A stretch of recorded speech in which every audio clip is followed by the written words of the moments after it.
G'day, guys and gal. Everyone always says that the Lamenters have it the worst. After all, they are cursed. And whilst you aren't entirely wrong, they aren't the only nice guys to get cucked. Cue the Celestial Lions. There are three things that the Warhammer 40k universe doesn't tolerate: common sense, nobility, and explicit mentions of sexual activity. The Celestial Lions fit into the category of nobility, and whilst you would think that their lack of common sense would counterbalance the scale, it does not. After all, these are the guys who try to issue a formal complaint to the High Lords of Terror about the Inquisition. Yeah, they went about as well as can be expected. If you aren't a Space Wolf or a Dark Angel, don't mess with the Inquisition. Before we get started, there are 10 days until the end of the year. There is also coincidentally 4,000 subscribers required to hit 150,000. Now, I don't do what I do to get internet validation points. Yes, you do. Not now, Timmy! But goal setting is a pretty healthy activity to partake in, and 150k is the goal. So as a challenge to you guys, if you crack a laugh or learn something new today, then consider chucking me your subscription. As I said before, if we do hit that goal, then I'll commission real life live action hentai. Yes, that's a thing because I said so. Today we'll go over the rise and tragic fall of the Celestial Lions. This should also double as a tale of why the arseholes of 40k always seem to rise to the top. Let's get into it. Whilst the Emperor only created 20 legions of Space Marines in his original vision for the Astartes, Horus being a bold piece of shit and declaring jihad on the galaxy meant that for health and safety reasons, those legions had to be broken down into various 1,000-man strong chapters. You know, unless you're a Space Wolf or a Black Templar who continue to cosplay as huge legions. Since then, the amount of Space Marine chapters in the Imperium has exploded in size, with there now being over 1,000 chapters, each chapter a descendant of one of the original 20 legions. Some chapters are more or less just recolors of their original legion. Other chapters look completely mangled and nothing like their ancestors, generally because some idiot tried to mess with the gene seed, or they mixed the gene seed in with traitor gene seed, which, while that sounds like a terrible idea, actually has created some of the most powerful and loyal chapters in the galaxy. Looking at you, Space Sharks. Fortunately for the Celestial Lions, the lion part of their name is more symbolic, so they don't have tails or manes or any other furry shit. They are a descendant of the Imperial Fists, founded around the 38th millennium and inherited a lot of their ancestors' traits, a big one that they have a strong sense of duty and doing what is right. Plus, they have a really cool colour scheme that reminds me of the Stormcast Eternals from Age of Sigmar. The Celestial Lions were off being good guys and doing their thing, including but not limited to safeguarding a volatile section of space called the Veil, making friends with two other ill-fated Space Marine chapters, and spending unreasonably long amounts of time polishing their golden armour. This all changed when the Fire Nation attacked, when the Inquisition was like, yo Goldie Paws, we have a planet which is having heretical uprisings, get your ass over here. And the Celestial Lions were happy to come give them a hand because, you know, it's their job. The issue arises, however, when you compare different people's perspective of what a heretic is. The planet was sick of the Imperium, and there was some chaotic influence, but it more just seemed like they wanted a more democratic process. The planet was pretty much Hong Kong, and the Imperium was China. Anywho, the Celestial Lions landed on the planet and proceeded to obliterate any resistance they encountered, suffering only minor casualties and pacifying the planet in a matter of weeks. Any hope the planet had of removing Carrie Lam had been crushed, and the planet accepted this and knew their place. And then everyone shook hands and called it a day. Fucking psych! The Inquisition did an assessment of the planet and deemed that the taint of chaos had been removed, but you can never be too safe. Hence the planet was exterminatus, and all 8 billion people living there were purged as a result of this.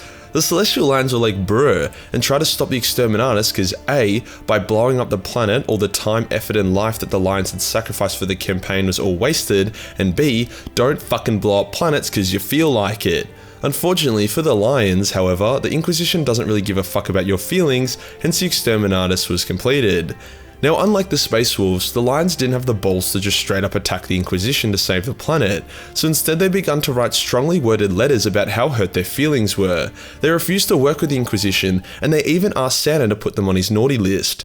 At first, the Inquisition was like, whatever bro, but then Christmas came and all they got was coal in their stockings, so they decided to act.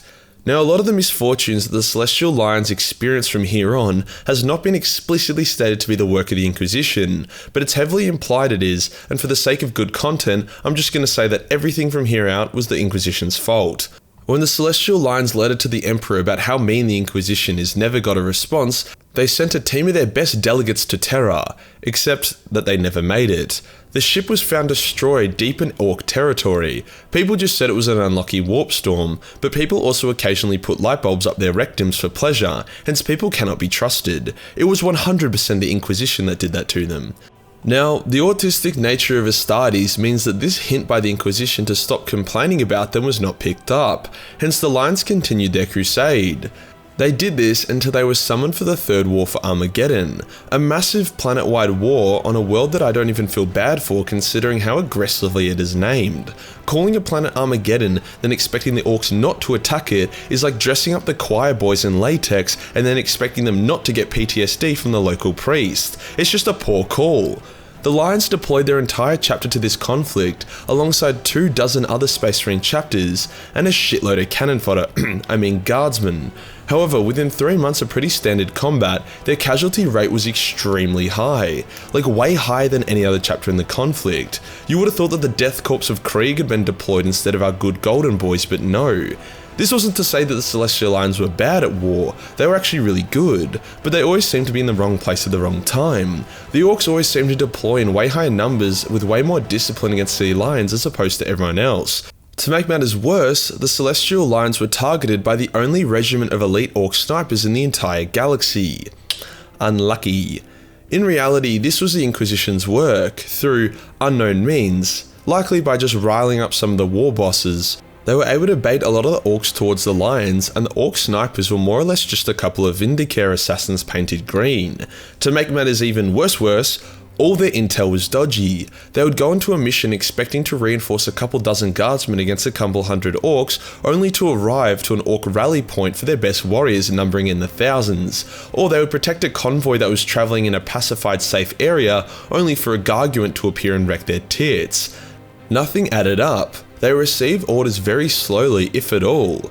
Once they begun to rely on their own scouting equipment, because all the intel was dog shit, that began to fail as well. Hence they sent out their own scouts, who ended up just vanishing or popping up later dead. They began to have some success by using their camera feeds for their own ships in orbit, but then their ships started getting raped for no clear reason. One of their main ships was unable to receive orders regarding a Black Templar spearhead attack due to some shenanigans, hence fell out of formation and was destroyed. To the Lions' credit, despite all of this, they put in a bloody good shift and suffered an amazingly small amount of casualties despite what they'd been through. By small, I mean they had lost half their chapter, but that's actually quite a good effort considering. Then, shit went south. I mean, shit was already south, but I mean like shit went to Antarctica, was frozen, then violated by some Emperor Penguins on meth kinda south. The Lions were told of an Orc construction yard where they were building Gargants located in the Mannheim Gap. This operation had to be destroyed, otherwise the Orcs' Gargant force would be able to wipe out the nearby city. The Lions were a bit like, because of how poorly things had been going, but after doing their own recon, decided that the intel was good for once and that they would go. The Lions pulled off a masterclass attack, extremely well coordinated and efficient, and the operation would have been an amazing success if it wasn't for the Inquisition. See, the Inquisition, in their spite, told the Orcs of the attack before it happened, hence as the Celestial Lions were attacking, all of the Gargants that were supposed to be unfinished and inoperable suddenly sprung to life, as thousands of Orcs emerged from dozens of hiding places to ambush. To make it even worse, those pesky Orc snipers with their high caliber Imperial snipers as well as their extreme accuracy and ability to target Celestial Lion commanders had returned, and were mowing down our Golden Boys. The Lions tried to retreat, but by the time they got out, only 100 or so were left alive. Their highest ranking member was Iken Dubaku, and he was just a sergeant. To make matters worse, the only surviving apothecary from the battle, aka the only one that knew how to work with Gene Seed, was then assassinated by the Inquisition the following day. They then sent out one of their brothers to put out a call to the Black Templars, not for help or salvation, but just to tell them that the Inquisition was still massive assholes and that Orc snipers are bullshit. Grimaldus, the legendary hero of Hell's Reach, found said brother dead in his Thunderhawk. His ship never made it, but the message was on a hologram that Grimaldus watched. Grimaldus was like, fuck, and travelled to where the last remaining Lions were preparing to attack the Mannheim Gap once again, so they could die alongside their brothers in a glorious last stand. Grimaldus wasn't super down with this idea because it would be a bit of a waste, and he would prefer that the Celestial Lions retreated back home and rebuilt their chapter. Tulbaku was like, "Nah bro, gonna last stand it." It's actually pretty ironic that Grimaldus, a Black Templar, would be the one who was trying to be reasonable here. Like sure, last stands are epic, but the Imperium needed every last chapter if it was going to survive. Grimaldus realized that the Lions were going to last stand it no matter what, so he summoned the Steel Legion, a bunch of badass guardsmen from Hellsreach to help him fight alongside the Lions. Grimaldus, the Steel Legion, and the last of the Lions charged Manheim Gap, this time against unsuspecting but still very numerous orcs. It was an absolute meat grinder as thousands died by the minute. Eventually Grimaldus came face to face with the massive OP war boss, as Grimaldus basically had a massive flag which said, "I'm better than you, come at me you big green bitch."